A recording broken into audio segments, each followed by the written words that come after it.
بسم الله والحمد لله والصلاة والسلام على رسول الله وآله وأصحابه أجمعين. السلام عليكم ورحمة الله وبركاته.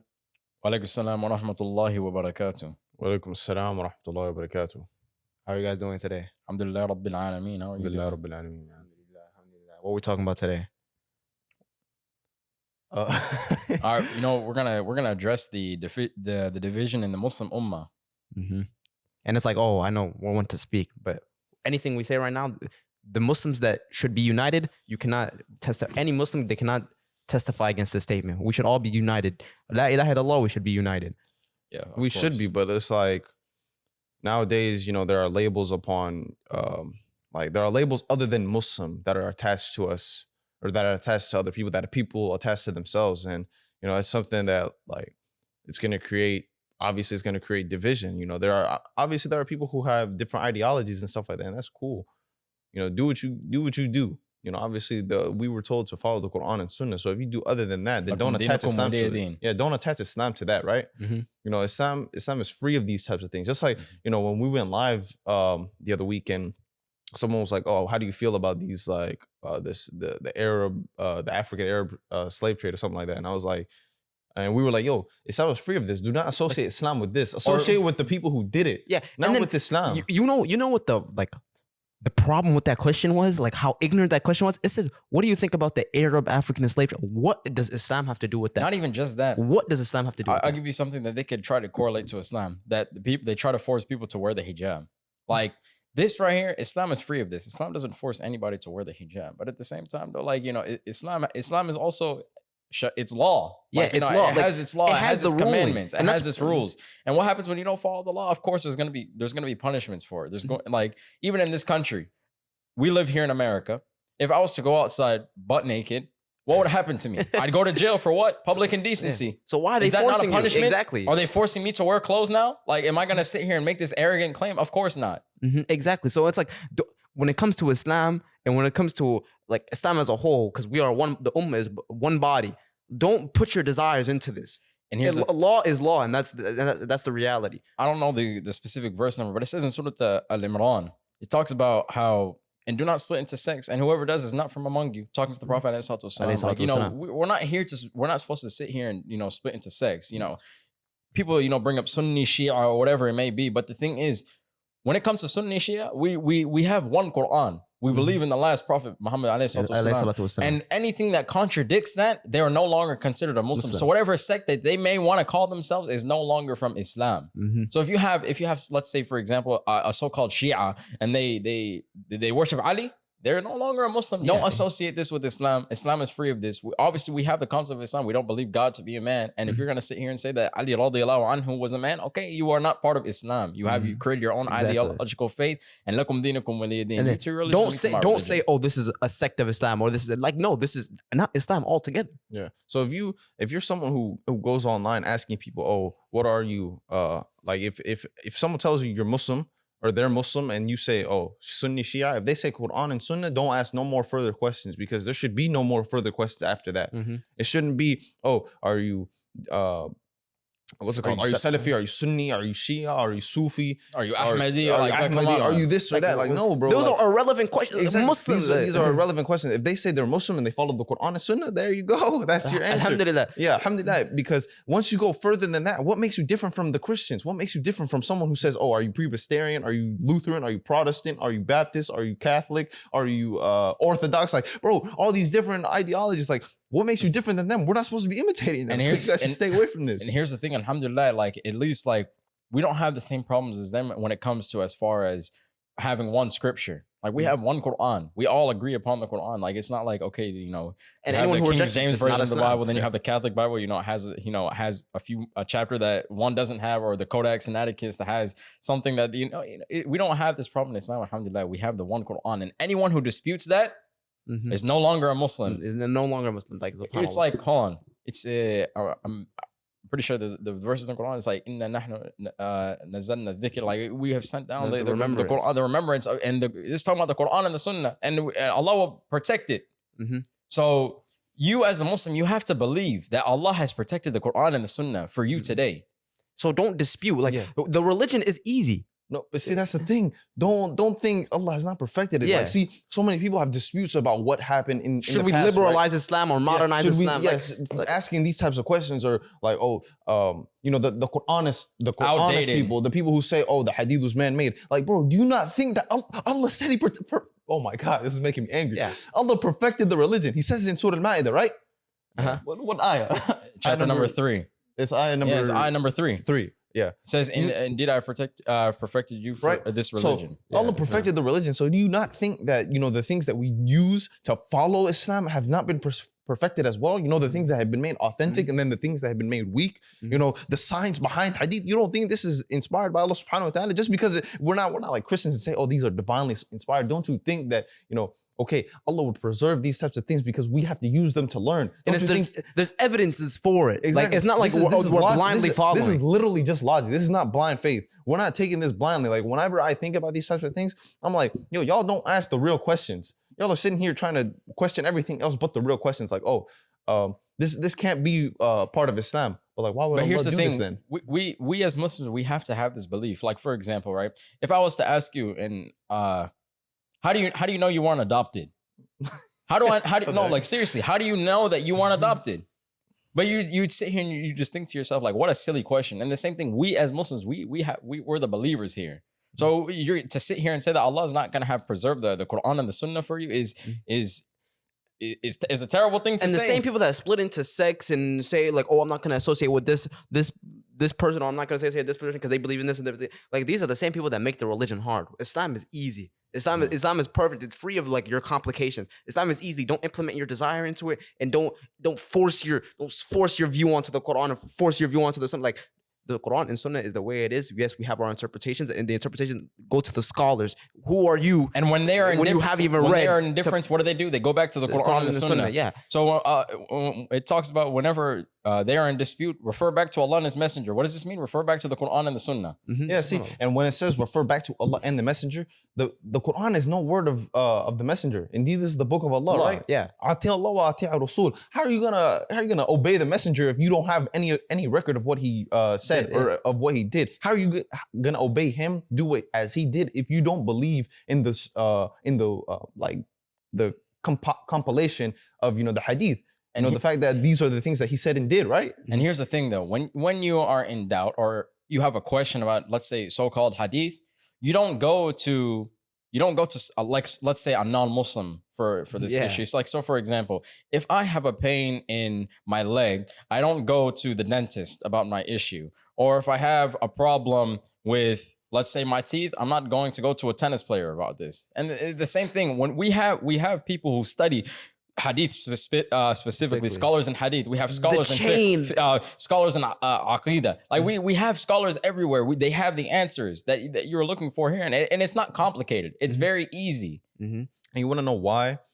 The reason, like, the Islamic golden age was such a good time, and then nowadays people want to wonder why we're not in an Islamic golden age, is because of the division in the Ummah. You know, you got people who have all these different ideologies, and then these governing bodies in these Muslim majority countries, they have different ideologies. Like, you got people who they claim to follow Islamic law, but then they're forcing hijab on the woman. That's not right. Like, then you got another country that's claiming to follow Islamic law, but then they're allowing, you know, they're supporting the LGBTQ, they're supporting music, they're supporting festivals and partying. You know exactly who I'm talking about. Yeah, we know exactly what you're talking about.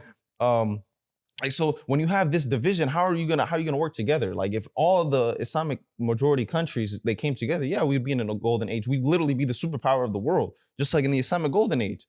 Right? Like, but they didn't have this division. Hold on. This is a prophecy from the Prophet. This is like, you know, I'm not going to quote exactly, but it basically talked about the fact on how, like, we're going to have these problems in the Muslim Ummah and we'll be great in number.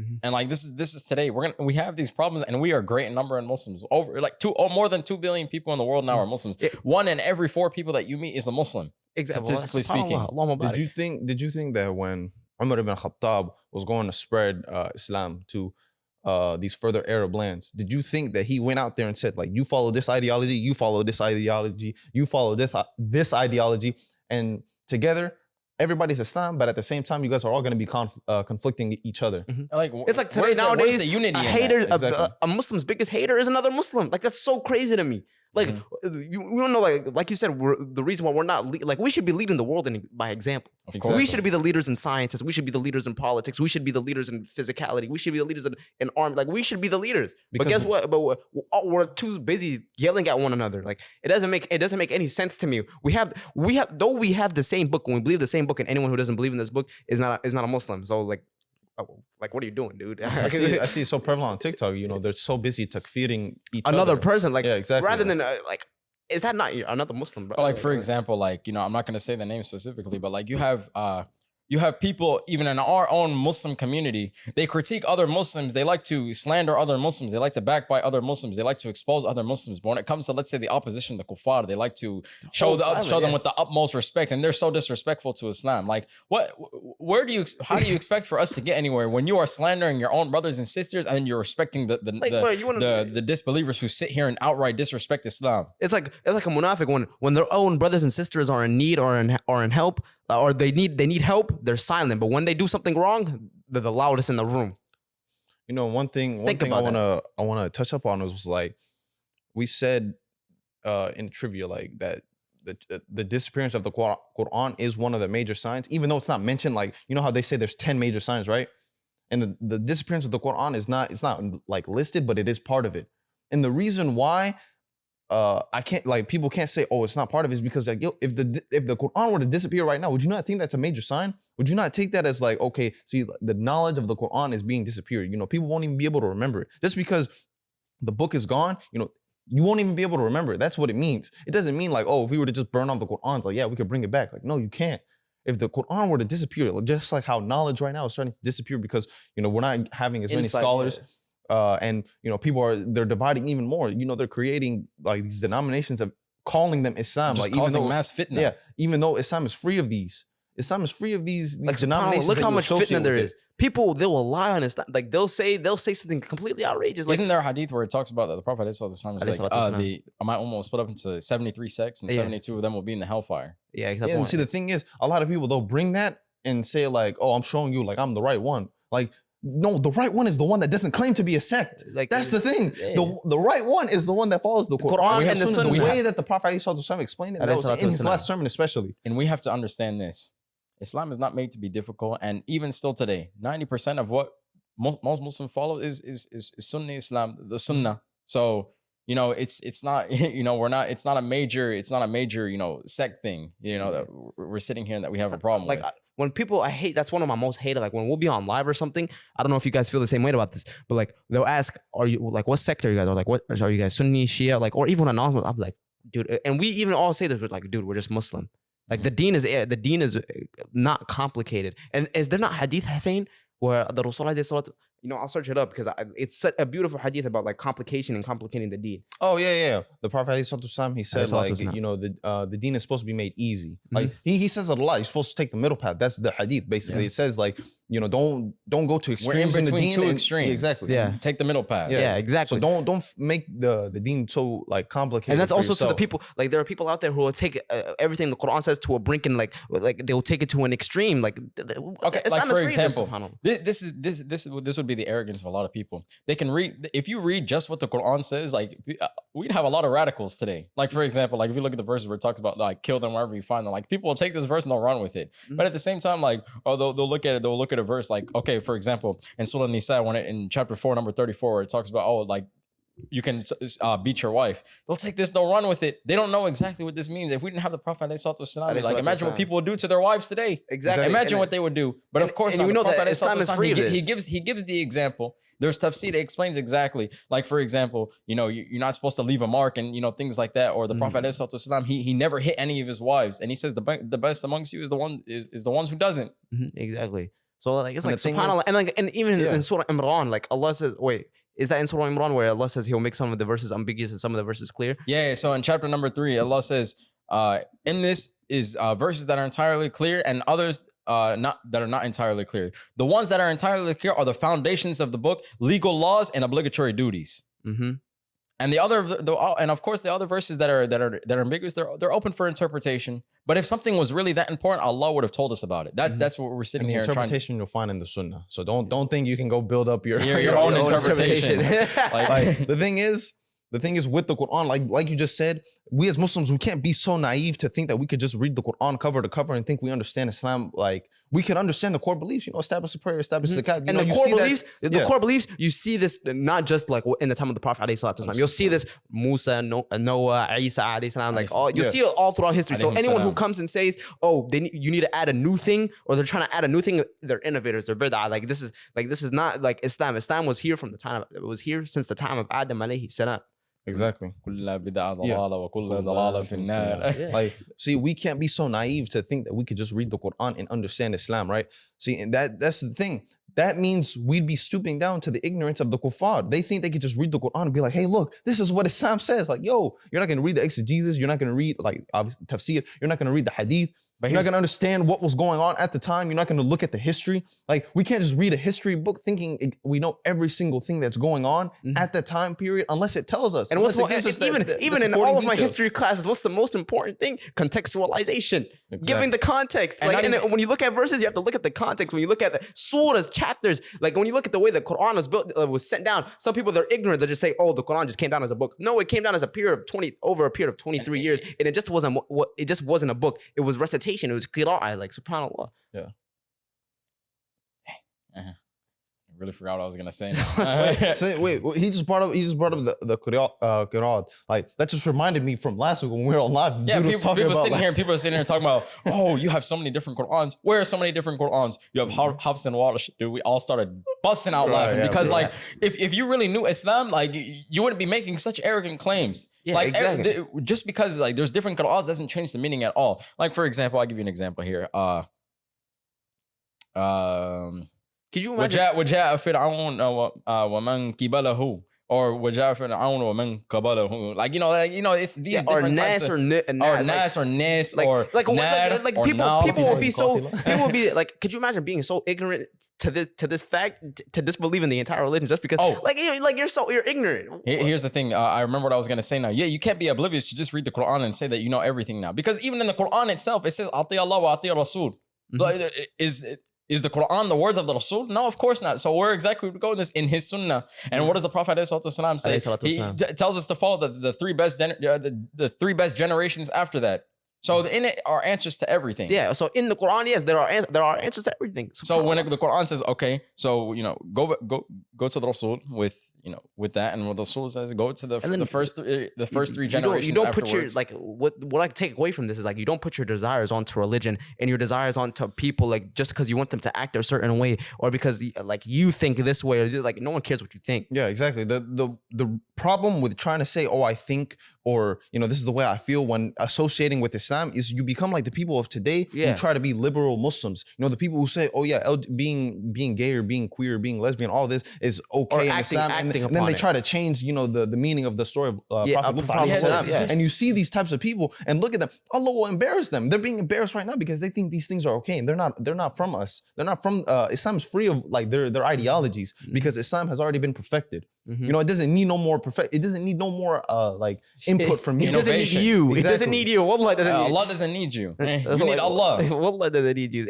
And whenever I think of like when people ask me about sex, I'm like, dude, you're just complicating the religion. Religion is easy. I pray my 5 prayers, man. I seek forgiveness from Allah. I ask Allah to guide me, and I follow Allah. I follow the messenger. I follow the companions. I follow the tabi'in and tabi'in. Like exactly. If I have a dispute, like if I want to know, like can I do a dua for my socks? Oh, I'll go search it up. I'll go look at what this sheikh has to say, what this scholar has to say, and then I'll find my answer. And then Allah knows best. I just won't follow my own desire of it. Exactly. Like that's like just a perfect example. Like thing is, people, it's also like when you see people who like we said, complicate the religion. They make things haram that like in certain circumstances, they will be haram, but there are other circumstances where they won't be. Like, there are times where, we're also told to obey the law. But then I remember someone was like, yo, you don't have to pay taxes. Taxes are haram. I'm like, yo, what are you talking about, dude? Like, I'm going to go to jail. That's illegal, bro. I was like, big dog, like, yo, you have to obey the law of the land. Like, you could say this is haram, but okay, what about obeying the law of the land? So I'm doing haram on both sides. Like, could you imagine, bro, like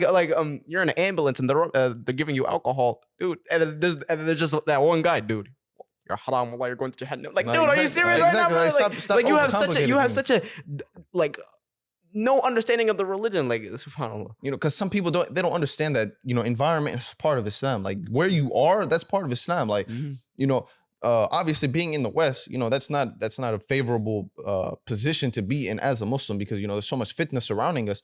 But we could still practice our way of life just as someone who's in a majority Muslim land. Now, obviously, it'll feel better there because you're surrounded by the masajid and stuff like that. You're surrounded by Muslims. But here, you have to obey the law of the land. But there's nothing stopping you from being a Muslim wherever you live, unless you're living in a place like France where they say like they restrict the hijab upon women. That's different. That's a situation that will be dealt with by Allah. Allah is most knowing and Allah is most exactly. wise. For example, here in America, what's haram? Not haram. What's forbidden here? Or I guess you could say haram on their own terms. But what's something that's illegal here is plural marriage. In Islam, we have the concept of plural marriage, but it's not fard.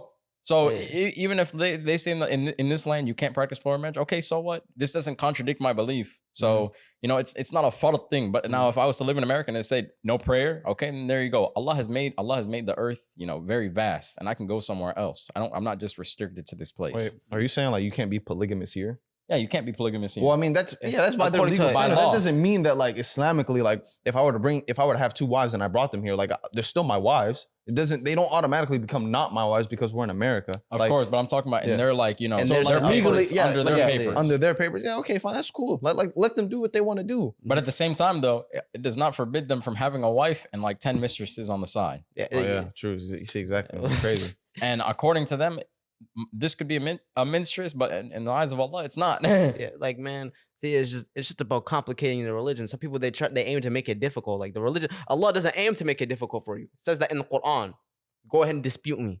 It's cool. It's cool when I see like debate between a Muslim and a Christian or something like that. But then when I see a debate between 2 so-called Muslims, I'm like, yo, why are y'all debating? What are y'all debating about? Y'all have the same Quran. They're disputing the Quran. Take it up with the scholars. Don't take it up with yourselves, because both of you will be wrong. And I'm sure of that. Because if y'all were both knowledgeable, you wouldn't be debating the other.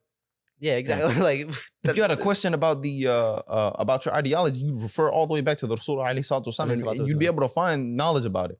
But see, people are naive. People take what like they're taught, take what their fathers taught them, take what their fathers taught them. Like a lot of these people who are born Muslim, they're the people who will be disputing with other Muslims because their knowledge is set within their family. Their knowledge is not set within the books, within the the salaf, like or even so, like 3 generations. I can't understand how you could dispute with another Muslim and you guys have the same book. Yeah, see, think about it. It's just ridiculous. It's just ridiculous. I could never dude. Could you imagine? I challenge you to a debate.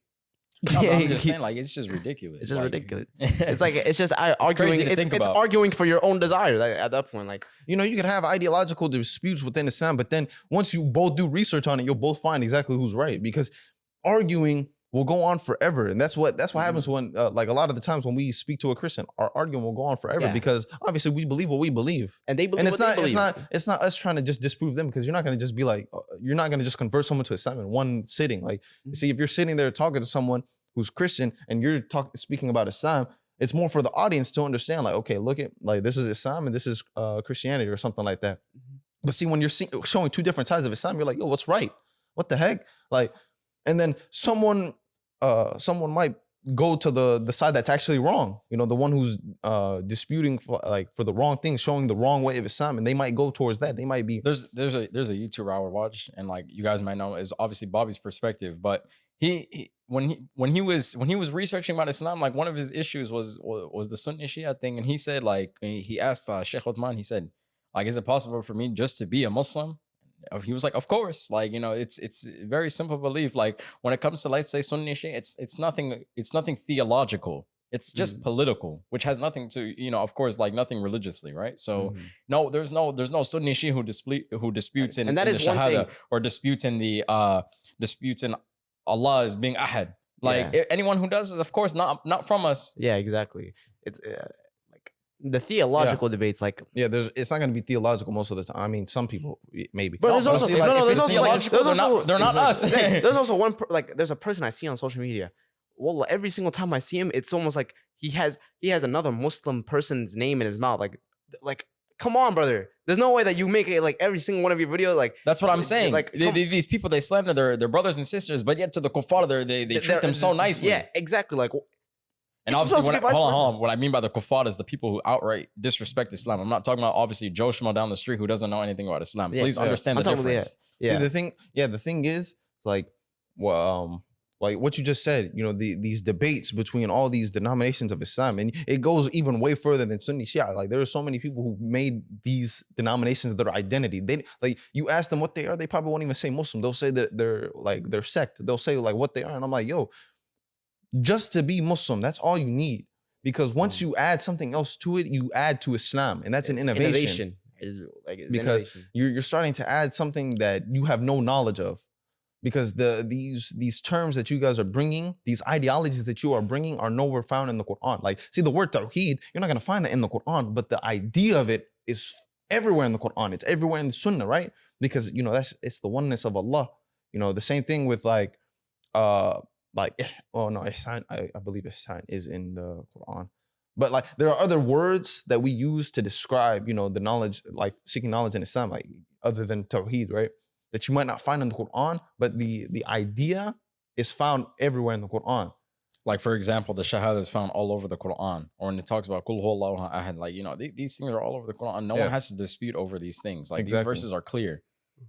But see, when you're looking to dispute on certain other things, you understand that you probably have no knowledge about it, or you don't have enough knowledge about it. Taking your own Muslim brothers and sisters as your enemy. The way I look at it is, I'm just like, dude, Islam is so clear, especially like in Surah Taha when it says, "Inni ana Allahu la ilaha illa ana fa'budni wa aqima as-salata li dhikri." Like this right here is just so hard. Clear. It's just like so clear to me. Yeah. Indeed, I am Allah. There is no God but me, and establish a prayer to my remembrance. Like it's how can clear. You get any clearer than that? How can you get any clearer? Or it talks about like, you know, la ilaha illahu yuhyi wa yumeet. Like there's no God but He, and He's the one who causes life and death. Mm-hmm. I want everybody to think about this real quick.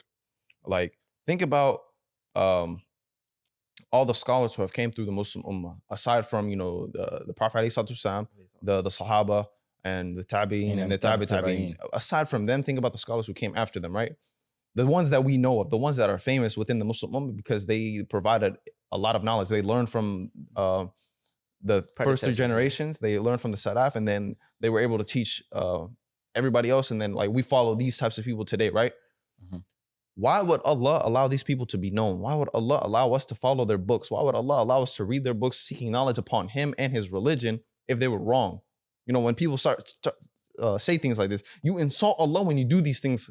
Like, it's like saying Allah won't forgive me for a sin even though He's the most forgiving. Like, how can you insult Allah so much, insult the knowledge of Allah subhanahu wa ta'ala when you do something like that? Like, do you think that if Allah wanted everybody to follow Fir'aun, He would have left Fir'aun alive and He would have let Fir'aun beat Prophet Musa alayhi salam? But He didn't. He drowned him. He destroyed him. Anybody who makes up lies about Islam, He will destroy them. Look at Abdullah ibn Ubay. He was a munafiq. He died. Allah, like, you could say Allah destroyed him, and he was known to be a munafiq to those people. Even though the Prophet ﷺ prayed upon him, prayed janazah on him, Allah said, do it 70 times. He's still not going to be forgiven. So you think that if Allah were to wanted to destroy the people who made up lies about Islam, like you're mocking these people who have dedicated their lives to Islam. Like, how could you, like, where's like your love for the deen in your heart? Like, do you not have any respect for the people who have actually read? Have you read? Let me ask you that. Have you read? Have you done? Do you have more research than them? Yeah. Do you have the exact same qualifications? So obviously they know something that you don't know. So by you insulting them and insulting the answer, like it's like you're insulting God's religion. Like, but here's the thing. They come with evidences. They come from the Quran and the Sunnah. So if they were to come with things such as I think, or like, okay, there you go. Now you straight off. Yeah, the Quran says this, the Hadith says this. They don't contradict each other, and this is where we get to the conclusion at today. Like, for example, like when the scholars say something is haram of some things today, how do you think they just came out of their own desire and just said, "Hey, I want this to be haram"? No, of course not. They had to come with the evidences from the Quran and the Sunnah, because how do we look at it? Everything was created by who? Allah. Everything was created by Allah, which makes everything what? Allah's. No, which makes of course, yeah, but which makes everything halal until proven otherwise. Yeah. So the thing with that is, like, I saw this Christian who said, like, there was a verse in the Quran that said, like, Shaitan will try to insert his falsehood into scriptures, and she was trying to say like how that happened in the Quran, and I was like, when you think about it, the rest of the verse, it says, that Allah will extinguish like, you know, the influence of shaitan from the scripture, because it's the word of Allah. Like you can't say anything about the word of Allah. So when you think about that, when there are people who came to teach Islam and they taught many other people as well, do you not think that if they were to taught any falsehood, Allah would have extinguished everything they taught? He would have destroyed their books. Mm-hmm. Like, do you not think that like, these things would have happened? Do you see like when I see people now, like they'll reject, like they'll come with, like, you see an appearance of a new ideology, like the only ideology that has been consistent throughout time, which Allah has kept consistent, was what? Islam. Tawheed. Islam, Tawheed. Yeah, exactly. Tawheed. And everything else, what? The ideology, like any other thing will perish except Tawheed. Tawheed will remain from the beginning of time to the end. Yeah, and like you said, it's political. Like these denominations, they're political. So what makes us any different from the Republican and Dominican Party? Democratic. Democratic. Republican and Democratic Party. What makes us any different than political parties? Because you guys are basically just disputing about who's better, about whose leader is better, and who's this and who's that, and who came with the true Islam. Like that's irrelevant, it's the same bro. thing. Like, it's the same thing with these political parties trying to get into power, trying to get into office. But see, the real Islam is not looking for power, because the power, the real Islam will rise by itself, because this is the religion of Allah. Allah will not allow Islam to lose. Do you not understand that? We don't need your ideologies. We don't need your political disputes to show us what's right, because we understand what's right by the Quran and Sunnah, and that's all we need. And you know, with that being said, you know, that's going to close out today's this episode of DEENTOUR, inshallah. We hope you guys enjoyed. And with that being said, you know, assalamu alaikum wa rahmatullah. We hope you guys enjoyed this. Make sure you guys send this to your friends and family. You never know whose life you can change by doing this. To remind you guys, we're still students of knowledge. We're not scholars. And with that being said, assalamu alaikum wa rahmatullah wa barakatuh. Assalamu alaikum wa rahmatullah wa barakatuh.